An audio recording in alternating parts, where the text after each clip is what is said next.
ব্যক্তি রাত্রিবেলায় সূরাতুল মুলক তেলাওয়াত করবে তার কবরের আযাব হবে না। কবরে প্রথম প্রশ্ন করা হবে, মার রব্বুক, তোমার রবের নাম কি? আমাদের রব কে? ওমা দীনুক, তোমার ধর্মের নাম কি? আমাদের ধর্মের নাম কি?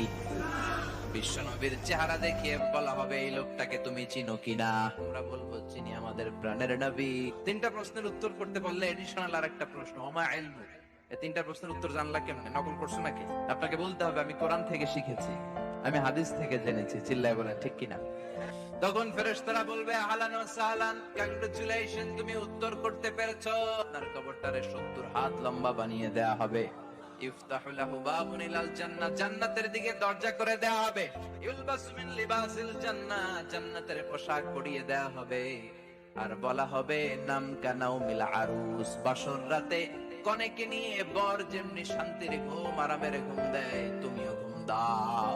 তোমার এই ঘুম কেউ ভাঙাবে না। ইসরাফিলের সিংহার ফুৎকার। বিষ্ণু বললেন, যে ব্যক্তি রাত্রিবেলায় সূরাতুল মুলক তেলাওয়াত করবে তার কবরের আযাব হবে না। কবরে প্রথম প্রশ্ন করা হবে, মার রব্বুক, তোমার রবের নাম কি? আমাদের রব কে? ওমা দীনুক, তোমার ধর্মের নাম কি? আমাদের ধর্মের নাম কি? বিশ্বনবীর চেহারা দেখিয়ে বলা হবে, এই লোকটাকে তুমি চিনো কিনা? আমরা